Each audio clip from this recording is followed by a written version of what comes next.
Hello, bit of a different video today. We're going to be looking at my amp, which is a Fender Super 60. This is my friend Tim. Hello. Tim's an amp tech and also the owner of the red Fondle guitar from one of my other videos. He's going to be helping me with this and showing me what to do. I got this amp last year and it was working, but I let Tim have a look and he identified some parts that could do with being replaced and also suggested recapping it. The sockets are plastic and most of them have kind of perished, but the actual inputs are okay, so we're going to leave those for now. These are the components we're putting in, some new caps, new resistors. It's essentially the filter supply, the filter circuit rather. It filters the AC, turns it into DC. Let's get going then, I suppose. Let's get started. We should be on Blue Peter. As the name suggests, the Super 60 is a 60 watt amp produced between 1988 and 1992. I'm not sure when this one's from, because Fender aren't very clear with their serial numbers, but I'd estimate that it's from some time between 1988 and 1992. It's got a 12-inch speaker and two 6L6 power valves. Those are both new because one of them had a rattle when I got it.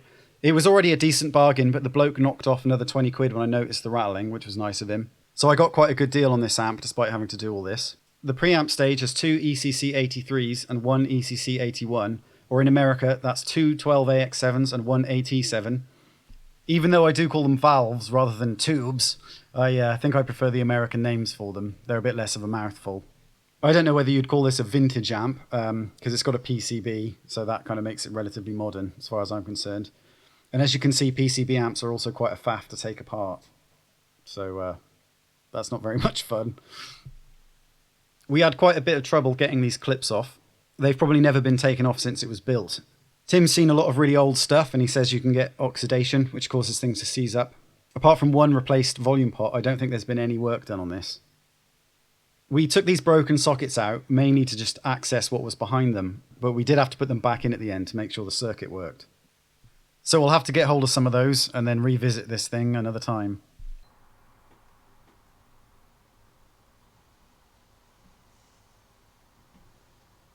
Got here. So what's going on with this then?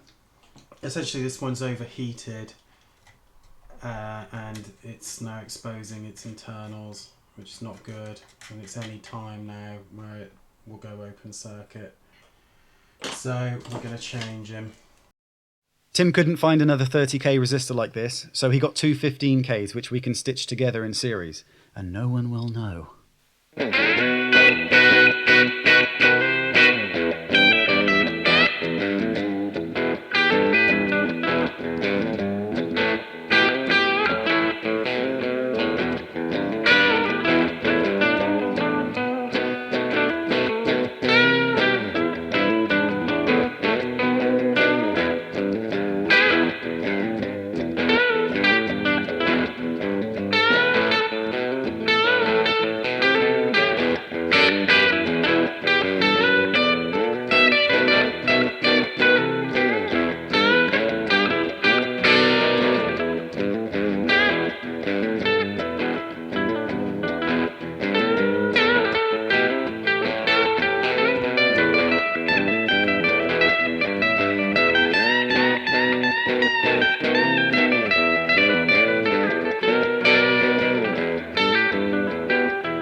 So here's one of the original 4 capacitors next to the replacement.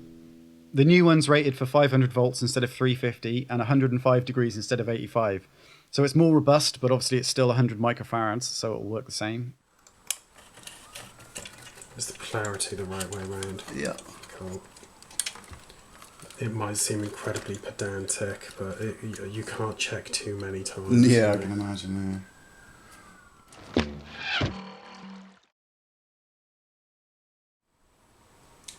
Cool. Okay. Right, well, I think let's just check over our work now. There's all the new components on the new finished circuit board. And here's all the junk we've taken out.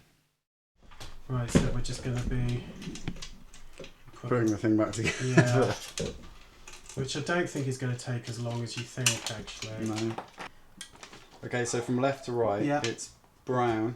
Yeah. I might do brown last, actually. I do you want to go right to left? Yeah, right to left. Okay, black. Like fully black. It's like, how much more black could this be? And the answer is none. None Is that good? more black. Then grey. Yeah. Then white. Okay, now you should be on the second left. Yeah. Okay, so it's yellow, black. Get on with it. Yes, get on with it. Yeah. Then green, black. Get on with it.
Shredding my ears.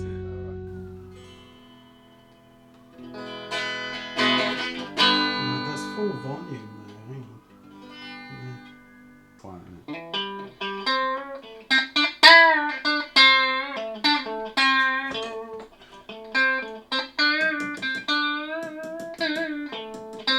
That sounds stable though, doesn't it? Yeah, it sounds nice. But, Oh, maybe it's... Is it like a... bad pop.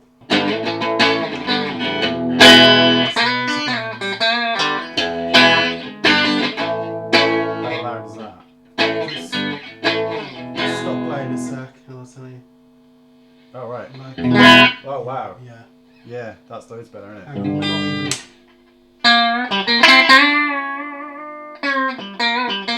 What do you think? It's better than before. Much better. Yeah, loads better.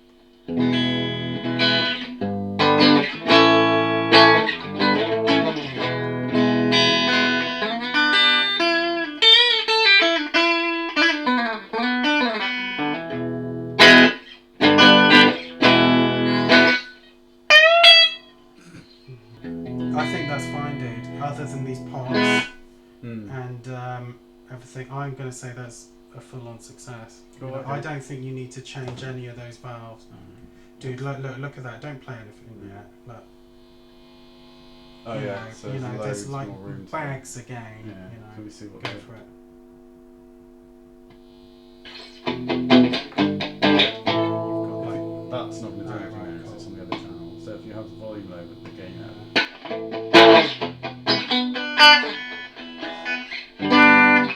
Yeah, it's going to be well loud, isn't it? Yeah. you've got total voltage across those valves. You know that Cool. is like that power supply could not be working any better now. Mm. I'd say that's totally job accomplished. You know, Cool. just let some of that HT burn off. And it's a beautiful amp. Gorgeous sound, you know, really nice. Do you hear that? Nice chimey. Yeah, it does sound nice, yeah. Other than the shitty pots on it. Well, we can look up what pots Yeah, we need to put yeah, in exactly. and figure out what sockets we need to Yeah. get and then just replace all them in one And then go. it's done. Yeah. Yeah. I'd say that the sort of electronics of it are bang on now, and they don't need any tweaking or anything. I'd say, you know, the sort of resistors, valves, everything, that is working as well as it possibly could. You know, it's like brand new. Cool. Yeah, well, that's about it for this. Thanks, Tim. No worries, Matt. It was a pleasure to work on this lovely amp. Oh, cheers. No worries. What do you think of the guitar then? Lovely. Really nice. Oh, cool. Yeah. Glad you're happy with it.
There's the clean channel.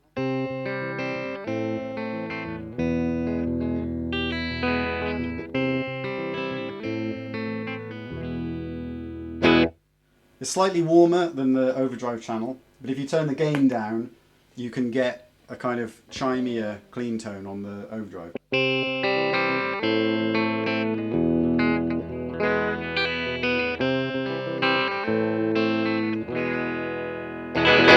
And you could put a fuzz box over the top of that, and with the 60 watts you've got loads of headroom to get a bit louder. Of course, we've got the good old squelchy Fender spring reverb on there. In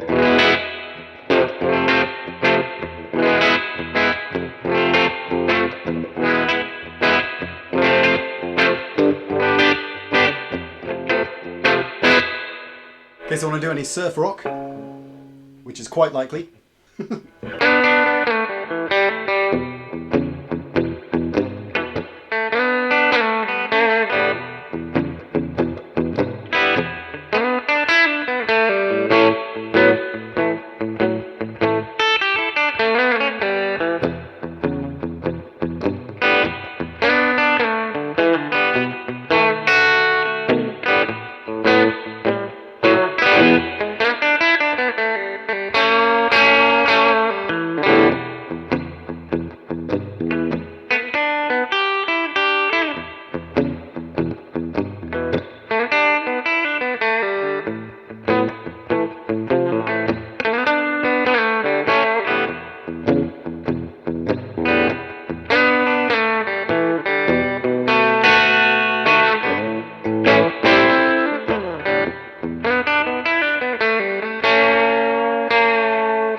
And we're back in the room. From the cave. Well, there you go. I hope you enjoyed that video about my amp. Still got a couple of bits left to do, but the electronics are fixed now, so I can play it without fearing that it's going to blow up or melt on me. Thanks to Tim for helping me fix it, and thanks for watching. Cheers!